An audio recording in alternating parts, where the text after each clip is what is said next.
नमस्कार, मैं हूं शम्स ताहर खान और आप देख रहे हैं वारदात। अभी पुराना पूरी तरह से गया भी नहीं कि नया आ गया है। कोरोना ने पूरे देश में कहर मचा रखा है। 2020 के मुकाबले ये कहीं तेजी से फैल रहा है। अस्पतालों में बिस्तर, शमशान में चिताएं और कब्रिस्तान में कब्रों की कमी पड़ने लगी है। नया कोरोना जांच के तौर तरीकों को भी गच्चा देने लगा है। हालांकि जानकारों का मानना है कि फिलहाल ये कोरोना अपने पीक पर पहुंचने वाला है और इसके बाद इसकी रफ्तार कम हो जाएगी। से शुरू होकर अब इस वायरस की दूसरी लहर ने एकाएक पूरे देश में हाहाकार मचाना शुरू कर दिया है। पिछले एक हफ्ते से लगातार बद से बदतर होते जा रहे हालात ने लोगों को सकते में डाल दिया है। रिकवरी रेट गिर रहा है, संक्रमण की रफ्तार बढ़ रही है। हर्ड इम्यूनिटी का कहीं नामो निशान समझ नहीं आ रहा और खास बात यह है कि इस लहर में बच्चे और नौजवान भी तेजी से लपेटे में आ रहे हैं। जबकि पिछली लहर में बुजुर्गों और गंभीर बीमारी से पीड़ित लोगों को ही ज्यादा खतरा था, यानी इस बार हालात उल्टे हैं। कुछ राज्यों में तो 25 से 35 साल वाले पीड़ितों की संख्या कुल संक्रमितों के 60% से भी ज्यादा है। 8 अप्रैल को 1,26,000 से ज्यादा केस, 684 मौत। 9 अप्रैल को 1,31,000 से ज्यादा केस, 802 मौत। 10 अप्रैल को 1,44,000 से ज्यादा केस, 773 मौत। 11 अप्रैल को 1,68,000 से ज्यादा केस, 912 मौत। 12 अप्रैल को 1,61,000 से ज्यादा केस, 889 मौत। 13 अप्रैल को 1,84,000 से ज्यादा केस, 1,027 मौत। 14 अप्रैल को 2,07,000 से ज्यादा केस, 1,038 मौत। 15 अप्रैल को 2,17,000 से ज्यादा केस, 1,185 मौत। ऐसा माना जा रहा है कि देश में कोरोना का जो नया वेरिएंट मिला है, उसकी वजह से संक्रमण की रफ्तार तेज हो गई है। इस नए वेरिएंट में डबल म्यूटेशन हुआ है। लगातार 34वें दिन एक्टिव मामलों की संख्या बढ़ी है। देश में इस वक्त करीब 12,64,698 एक्टिव मामले हैं, यानी कुल संक्रमण का 9.24%। बदलता कोरोना वायरस न केवल संक्रामक है बल्कि बहुत शातिर भी है। इसके नए लक्षण तो सामने आए ही हैं, लेकिन अब ये खुलासा हुआ है कि ये टेस्ट को भी गच्चा दे रहा है। RT-PCR जैसे विश्वसनीय टेस्ट भी फेल होते जा रहे हैं। कई मामले ऐसे आए हैं जिसमें कोरोना संक्रमित व्यक्ति का टेस्ट रिजल्ट नेगेटिव आए हैं, लेकिन गंभीर लक्षण के आधार पर उनका इलाज किया गया।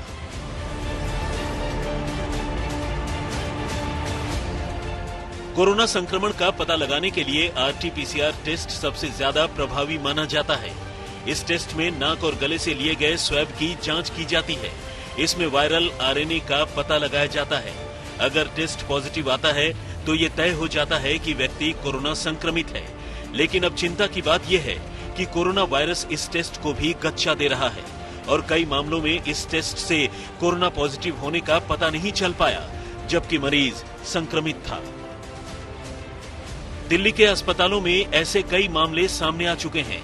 2-3 बार RT-PCR टेस्ट कराने पर भी रिपोर्ट नेगेटिव आई, लेकिन मरीज में कोरोना के सारे लक्षण मौजूद थे। मरीज को बुखार, खांसी, सांस लेने में तकलीफ थी। CT स्कैन में फेफड़े में मौजूद पैच भी कोरोना संक्रमण का ही सबूत दे रहे थे, लेकिन RT-PCR रिपोर्ट नेगेटिव थी। एक दूसरे टेस्ट से ऐसे मरीजों में कोरोना संक्रमण की पुष्टि हुई। इस टेस्ट का नाम है ब्रोंकोलेवेलर लेवेज यानी BAL टेस्ट। इस टेस्ट में मुंह या नाक के जरिए एक पाइप मरीज के शरीर में डालकर फेफड़े से फ्लूइड लिया जाता है और उसकी जांच की जाती है। अब सवाल उठता है कि आखिर ऐसा हुआ तो क्यों? विशेषज्ञों का कहना है कि कभी कभी कुछ मरीजों में वायरस गले या नाक को संक्रमित नहीं करता, यानी इन दोनों जगहों पर मौजूद नहीं रहता। इसलिए यहां से लिए गए सैंपल के नतीजे पॉजिटिव नहीं आए, लेकिन फेफड़े से लिए गए सैंपल का नतीजा पॉजिटिव आया। माना जा रहा है कि 15 से 20% मरीजों में ऐसा हो सकता है। एक दूसरे विशेषज्ञ का कहना है कि हो सकता है कि वायरस में बहुत ज्यादा म्यूटेशन की वजह से ऐसा हो रहा हो।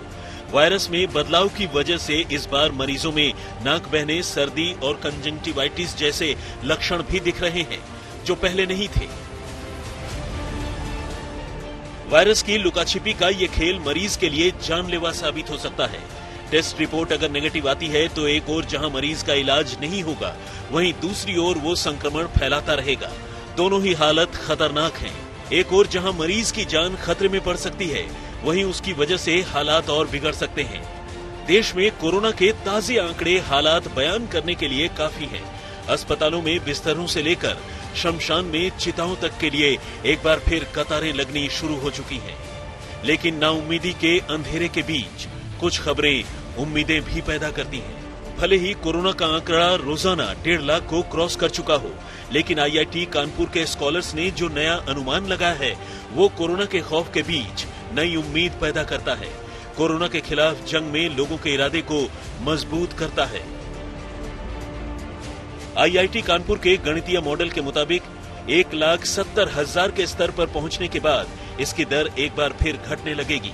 हालांकि इससे पहले 20 से 25 अप्रैल के बीच कोरोना अपने चरम पर होगा।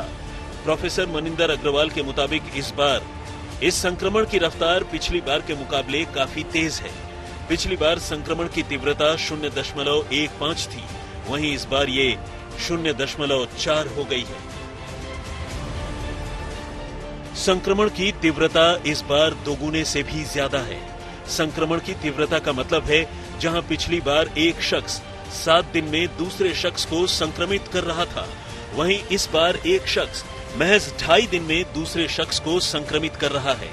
IIT कानपुर का ये गणितीय मॉडल इसलिए उम्मीद की दस्तक की तरह है क्योंकि भारत में संक्रमण का आंकड़ा 1,68,000 को पहले ही पार कर चुका है और इस मॉडल के मुताबिक 1,70,000 के स्तर पर पहुंचने के बाद कोरोना के मामलों में ढलान की शुरुआत हो जाएगी।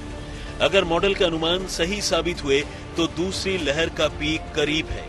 पीक के बाद मामले के गिरने का सिलसिला शुरू होगा, जो सबके लिए राहत की बात है। आज तक ब्यूरो। नया कोरोना पुराने कोरोना के मुकाबले न सिर्फ ज्यादा संक्रामक और तेजी से फैल रहा है, बल्कि इसके लक्षण भी अलग हैं। नए कोरोना में आंख और नाक की शिकायत के अलावा डायरिया और उल्टी जैसी शिकायतें भी सामने आ रही हैं। इसके लक्षण पुराने कोरोना के लक्षण से लगभग अलग से हैं।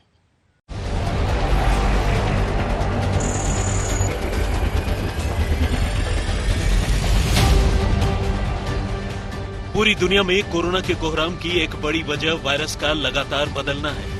कोरोना वायरस में ऐसे म्यूटेशन हुए हैं जिसकी वजह से ये ज्यादा संक्रामक हो गया है। वायरस में लगातार हो रहे म्यूटेशन जहां टेस्ट को चकमा दे रहे हैं, एंटीबॉडीज को धोखा दे रहे हैं, वहीं इसके कई नए लक्षण भी सामने आ गए। बदले वायरस ने केवल संक्रमण ही नहीं बढ़ाया, बल्कि इसकी वजह से अब बीमारी के लक्षण भी बदल गए। कोरोना वायरस से दुनिया पिछले 1 साल से ज्यादा वक्त से जूझ रही है और अब लोग इसे समझने भी लगे हैं। इसके अब तक मौजूद लक्षणों में बुखार, थकान, सूंघने की क्षमता का खत्म हो जाना, गले में दर्द वगैरह शामिल है।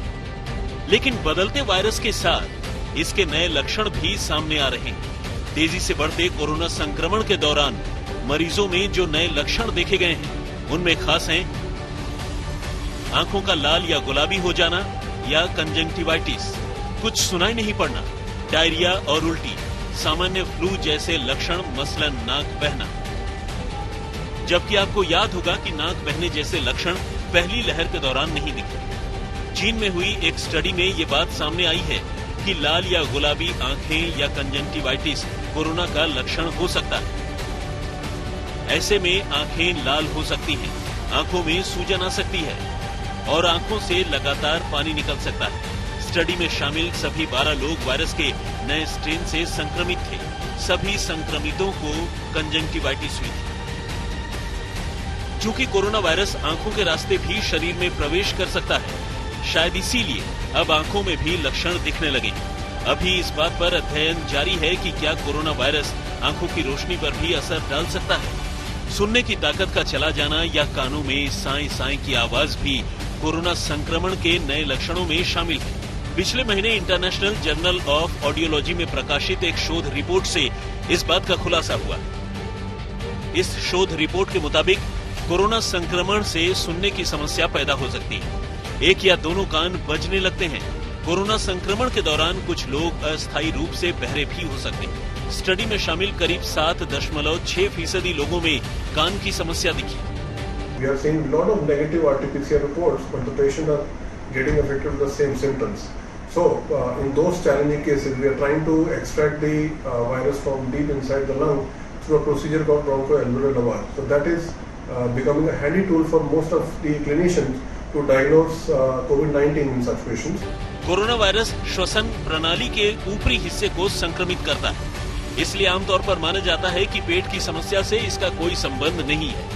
लेकिन हैरानी की बात यह है कि कई मामलों में देखा गया है कि कोरोना संक्रमित व्यक्ति को डायरिया और उल्टी की शिकायत भी हो रही है। तो कोरोना संक्रमण के ये भी नए लक्षण हैं। इसीलिए विशेषज्ञों ने चेतावनी दी है कि लोग उल्टी दस्त को हल्के में न लें।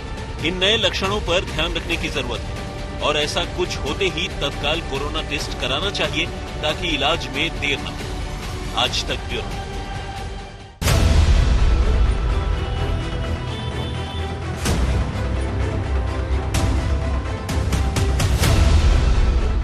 पुराना कोरोना बुजुर्गों के लिए ज्यादा खतरनाक माना जा रहा था, जबकि नया कोरोना कम उम्र और बच्चों के लोगों के लिए ज्यादा खतरा बन चुका है।